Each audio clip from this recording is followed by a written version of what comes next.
मेरे प्रिय भाई बहनों, मसीह यीशु के नाम से आप सभी को मेरा नमस्कार। हम बात करेंगे बाइबल की पुस्तक से यूहन्ना 2 अध्याय यीशु और दाखरस के बारे में कि यीशु ने शराब बनाया। सबसे पहले हम बात करेंगे दाखरस के बारे में। दाखरस क्या होता है? क्या यह शराब है या कुछ और? यीशु मसीह काना नगर के विवाह में उपस्थित थे, जहां उन्होंने पानी को दाखरस में बदल दिया था। वह कैसा दाखरस था? क्या यीशु ने शराब बनाया था? चलिए समझते हैं। मेरे प्रियो, क्या यीशु ने शराब बनाया था? यदि मैं इसका जवाब सीधे सीधे तरीके से दूं तो पहली बात तो ये कि दाखरस शराब नहीं होता। यह केवल अंगूर का रस होता है जिससे नशा नहीं होता, जो हम बाइबल में पढ़ते हैं। लेकिन आज की शराब की बात करें तो आज की शराब केमिकल से बनी होती है, और यदि देखा जाए तो पूरी तरह से केमिकल के रूप में लिक्विड ड्रग है। लेकिन दाखरस क्या होता है या क्या है, आइए हम जानते हैं।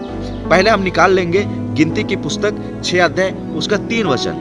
जब इसे हम देखते हैं तो यहाँ लिखा है, तब वह दाख मधु आदि मदिरा से अलग रहे।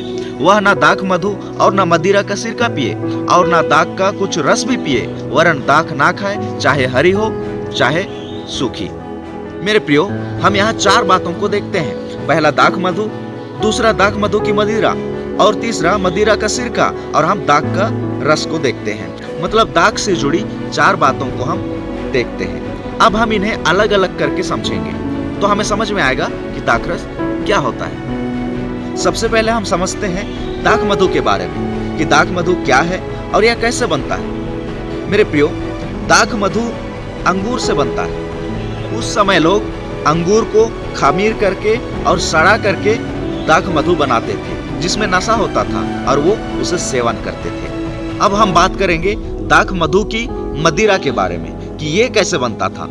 मेरे प्रियो, जितना हम दाख मधु के लिए देखें कि किस तरह से खमीर करके सड़ा करके दाख मधु बनाया जाता था, तो उससे अधिक, उससे और भी ज्यादा सड़ा करके दाख मधु की मदिरा बनता था।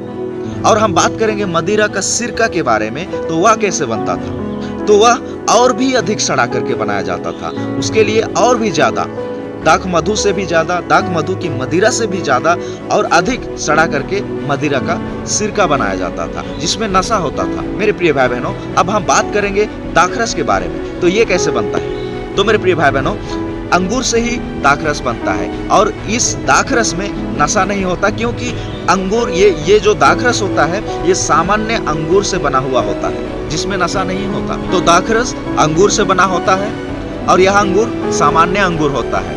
न इसे खमीर किया जाता है और न ही सड़ाया जाता है, तो इसमें नशा नहीं होता। और प्रभु यीशु मसीह ने प्रभु भोज में भी इसी दाखरस को इस्तेमाल किया था और चेलों के साथ यह दाखरस लिया था, जिसमें कोई नशा नहीं है। यह सिर्फ सामान्य अंगूर का रस है, जिसे हम दाखरस कहते हैं। तो क्या यूहन्ना 2 अध्याय में काना नगर के विवाह में यीशु ने शराब बनाया था? जी नहीं, काना नगर के विवाह में शराब नहीं वरन दाखरस बनाया था, जिसमें नशा नहीं होता, जो अंगूर का रस होता है, जो हमने अभी अभी समझा है। लेकिन वहां उस समय के लोग और भी अधिक सड़ा करके मदिरा बनाते थे और सेवन करते थे, और उससे मतवाले होते थे। इसलिए इफिसियों 5:18 में पौलुस कहते हैं, दाखरस से मतवाले ना बनो, क्योंकि इससे लुचपन होता है, पर आत्मा से परिपूर्ण होते जाओ। और इसी तरह हम नीति वचन 23 अध्याय उसका 29 से 35 वचन में देखते हैं। वहां लिखा है, कौन कहता है हाय, कौन कहता है हाय हाय, कौन झगड़े रगड़े में फंसता है, कौन बकबक करता है, किसके अकारण घाव होते हैं, किसकी आंखें लाल हो जाती हैं, उनकी जो दाख मधु देर तक पीते हैं और जो मसाला मिला हुआ दाख मधु ढूंढने को जाते हैं। जब दाख मधु लाल दिखाई देता है और कटोरे में उसका सुंदर रंग होता है, और जब वह धार के साथ उंडेला जाता है, तब उसको ना देखना, क्योंकि अंत में वह सर्प के समान डसता है और करैत के समान काटता है। तू विचित्र वस्तुएं देखेगा और उल्टी सीधी बातें बकता रहेगा। तू समुद्र के बीच लेटने वाले या मस्तूल के सिरे पर सोने वाले के समान रहेगा। तू कहेगा कि मैंने मार तो खाई परंतु दुखित ना हुआ, मैं पिट तो गया परंतु मुझे कुछ सुधि ना थी, मैं होश में कब आऊं, मैं तो फिर मदिरा ढूंढूंगा। मेरे प्रिय भाई बहनों, परमेश्वर का वचन उन तमाम वस्तुओं को, उन तमाम नशीली पदार्थों को जो परमेश्वर की दृष्टि में घृणित है, देखने से भी मना करता है। जो मदिरा का सेवन करता है, जो शराब का सेवन करता है, वह ठट्ठा करने वाला हो जाता है, वह मतवाला हो जाता है, वो बकबक करने वाला हो जाता है, वो झगड़े करने वाला हो जाता है।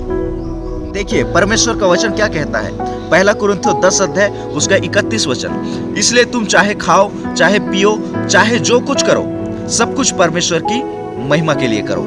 यहाँ वचन कहता है कि जो कुछ भी खाओ चाहे पियो वो परमेश्वर की महिमा के लिए करो। लेकिन परमेश्वर जिन वस्तुओं से, जिन चीजों से नफरत करता है, उनका सेवन हम करके परमेश्वर की महिमा कैसे कर सकते हैं? यदि हम नशे की बात करें तो जो नशा करने वाला होता है वो ठट्ठा करने वाला हो जाता है, वो मतवाला हो जाता है और गंदी गंदी बातें करने वाला हो जाता है और वो उल्टी सीधी बातें बकता है और वो झगड़े करता है। तो यह सब परमेश्वर को बिल्कुल पसंद नहीं है। परमेश्वर इन सब चीजों से नफरत करता है।